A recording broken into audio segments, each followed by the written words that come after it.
ایک مرتبہ سوچا عباس کو کیسے روکوں، اس لیے کہ اب تک کہتا آیا تھا بھائی ابھی کربلا نہیں آئی۔ اب عباس بھی سوچ رہے ہیں یہ کربلا آ چکی ہے، کربلا آ چکی ہے۔ بس ایک مرتبہ زینب کے قریب گئے اور کہا بہن زینب عباس کو بلاؤ، عباس کو روکو۔ کہا کیا ہوا؟ کہا عباس کو غصہ آ گیا ہے، میں نے مدینے میں یہ کہہ کر روکا تھا عباس کو کہ کربلا نہیں ہے۔ میں نے راستے میں جب ہر نے راستہ روکا تب میں نے یہ کہہ کر روکا تھا کہ بھیا یہ کربلا نہیں ہے، اب کربلا آ چکی ہے، اب عباس کو کس طرح سے روکوں؟ ایک مرتبہ جناب زینب نے کنیز فضہ کو، ماں کی کنیز فضہ کو کہا اماں فضہ یا بھیا عباس کو بلائیے۔ ایک مرتبہ فضہ گئی، عباس کو پیغام پہنچایا۔ عباس نے ایک خط کھینچا، کہا اگر تم اس خط سے آگے بڑھے تو اچھا نہیں ہوگا۔ عباس زینب کے سامنے پہنچے، کہا شہزادی کیا حکم ہے؟ کہا بھیا کا حکم ہے کہ خیام یہاں سے ہٹا لو، پہل ہماری طرف سے نہیں ہوگی۔ عزادارو بس عباس نے یہ سنا، ایک مرتبہ خیام سے نکلے، سر جھکائے ہوئے ہیں، اور عزادارو بس یہ عباس کی کیفیت کو سمجھیں کہ کس کیفیت سے عباس نے خیام کی تنابوں کو کھولنا شروع کیا، سر جھکا ہوا ہے۔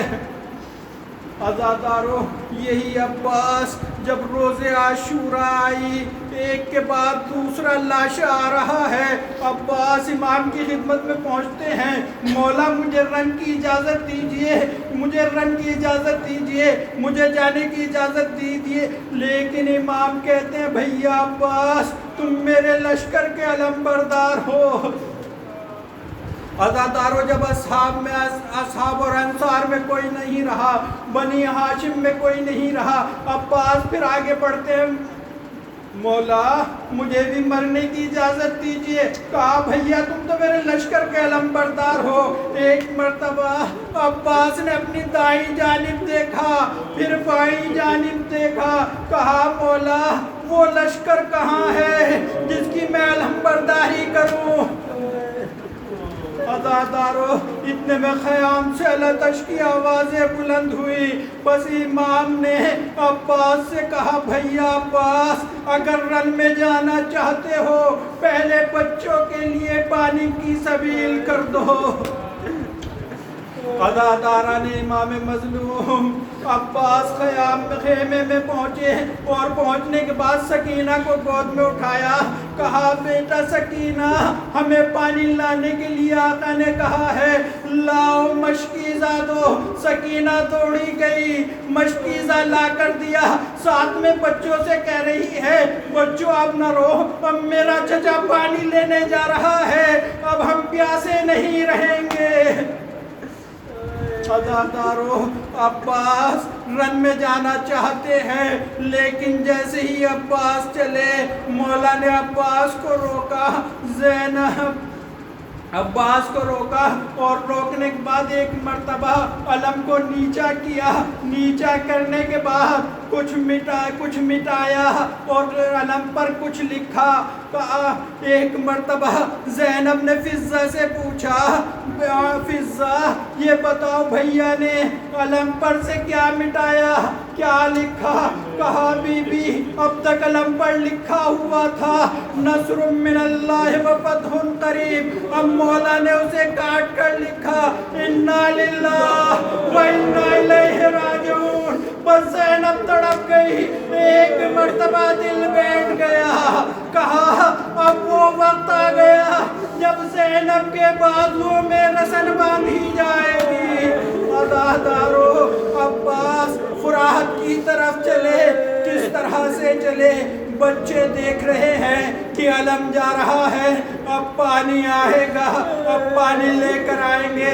مولا نے فرات پر قبضہ کیا، مشق کو بھرا، اب جیسے ہی لے کر چلے بھاگی ہوئی فوجیں سمٹی۔ عزادارو غضب ہو گیا، بس مولا کا یہ مقصد ہے کہ کسی طرح سے پانی خیام تک پہنچ جائے۔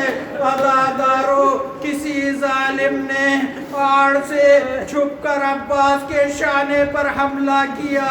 عباس کا داہنا شانہ قلم ہوا۔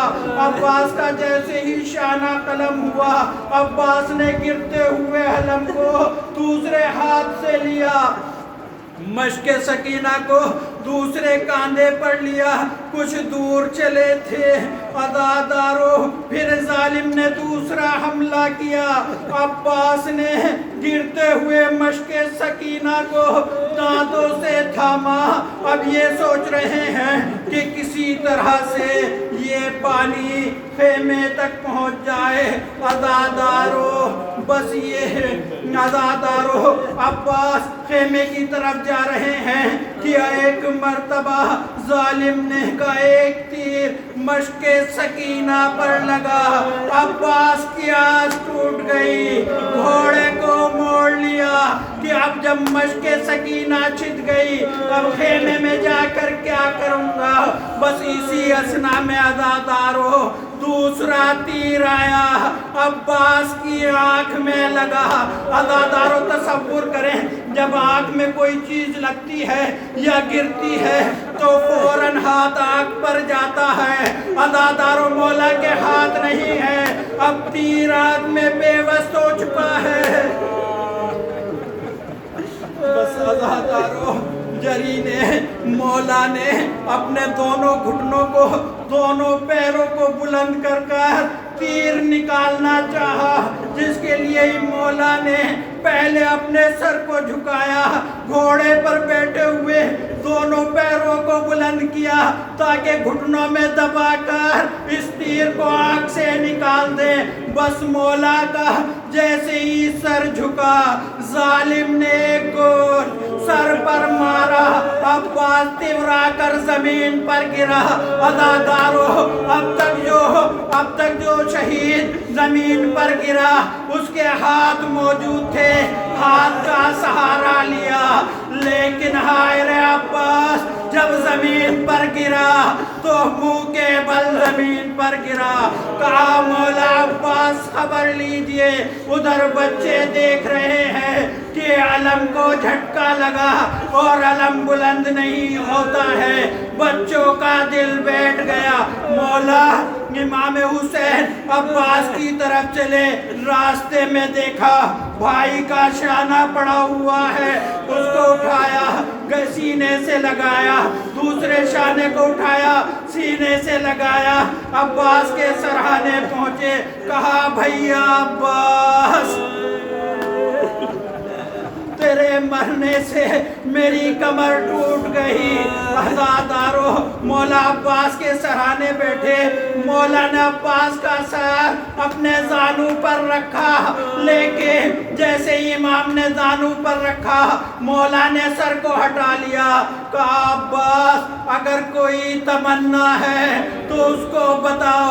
کہا مولا ایک آنکھ میں تیر لگا ہوا ہے، ایک آنکھ میں خون ہے، میری آنکھ سے خون صاف کرے، اس لیے کہ جب میں اس دنیا میں آیا تھا پہلے آپ کی زیارت کی تھی، اب جب اس دنیا سے جا رہا ہوں تو چاہتا ہوں میں آپ کی زیارت کروں۔ لو عزادارو، امام نے خون صاف کرنا شروع کیا اور کہا بھائی عباس ہماری بھی ایک تمنا ہے، جانے سے پہلے اس کو پوری کر دو۔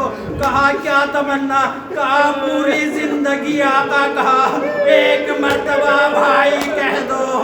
عزادارو، عباس نے وصیت کی اور آخری مرتبہ بھائی کہا اور عنصری سے پرواز کر گئی۔ لو عزادارو، امام نے علم کو لیا، خیمے کی طرف چلے، جیسے ہی بچوں نے علم کو آتے ہوئے دیکھا سوچا مولا عباس آ رہے ہیں، سکینہ نے سوچا امو آ رہے ہیں، بچوں اور گریہ نہ کرو، اب ہم پیاسے نہیں رہیں گے، میرا چچا پانی لے آیا۔ لیکن جیسے ہی قریب آتے ہوئے علم کو دیکھا، علم عباس کے ہاتھ میں نہیں مولا حسین کے ہاتھ میں ہے، سکینہ تڑپ گئی بابا میرا چچا کیا ہوا میرے چچا کو بلائیے اب ہم پانی نہیں مانگیں گے میرے امو کو بلائیے